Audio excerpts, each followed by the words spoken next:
Everybody is probably nice. I heard you guys are from New Orleans. You're from Xavier University, so it's probably a nice break to be out of the cold and in the nice warm sun. You're lucky that you came down to the Virgin Islands. It's Carnival season right now.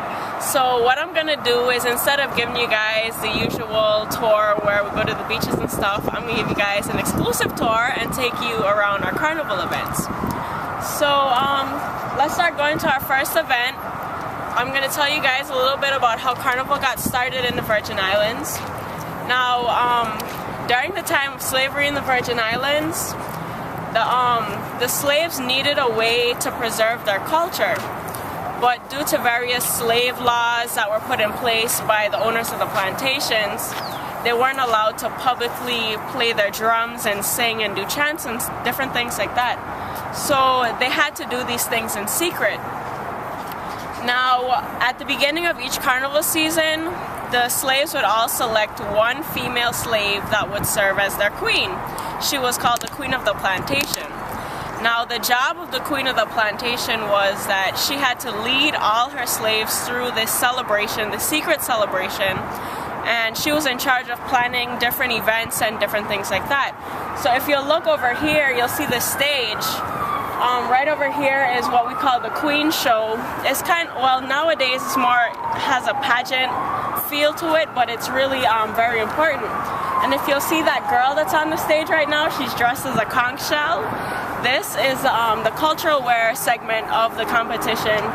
And it's very important because the girls have to pick different things that are important to the culture of the slaves to show to the community.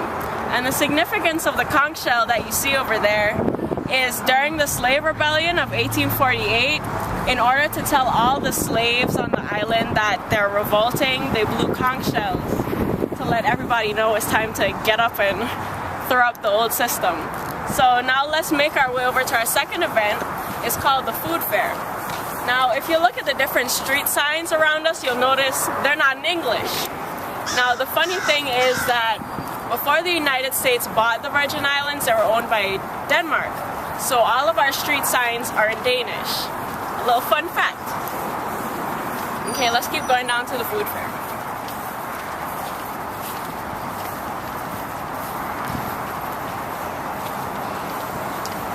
Now, as you can see, as we're walking over this way, you can see all these tables set up everywhere. Now, the food fair is a place where all the locals bring all the local dishes that they've made and they share them with everybody. And you can tell the kind of foods that the slaves were eating because you can see how the different parts of the dishes that are included. So if you'll notice this dish right here, this is called sauce. It's made of pig ears, pig feet, pig tail, pig snout.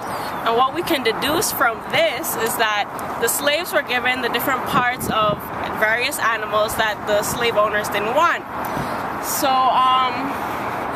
let's keep moving.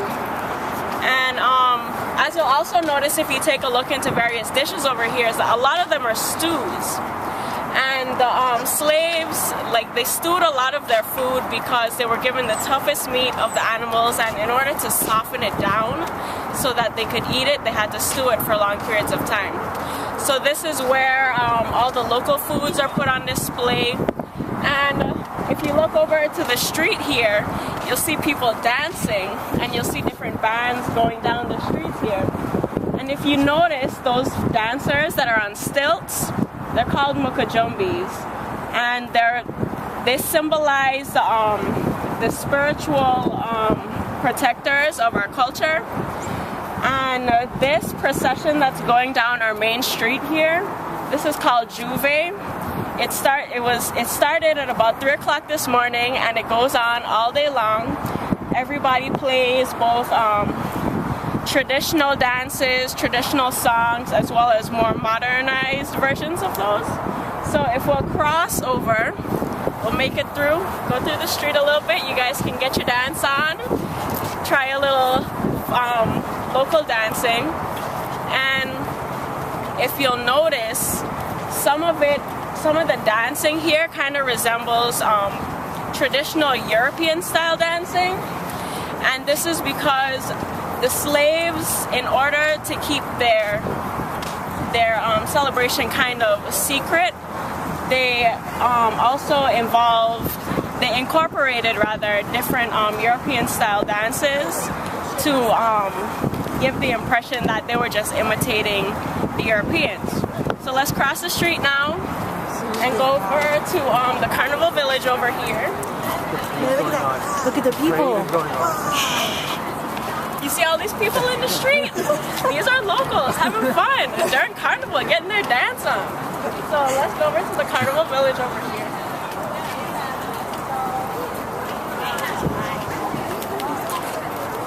Okay, now as we make our way over here, you'll notice that it's separated into two sections. One side of the Carnival Village is more of the family side, and the other side is the adult-oriented side. So this is the adult side right here.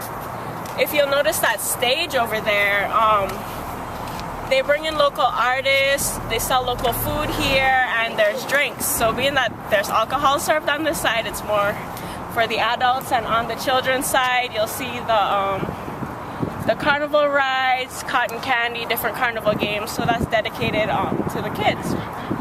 So now that you've seen what Carnival is about, you've gotten a little taste of the history, feel free to frolic and indulge in the culture of the Virgin Islands. Tips are accepted, and I hope you guys had a great tour.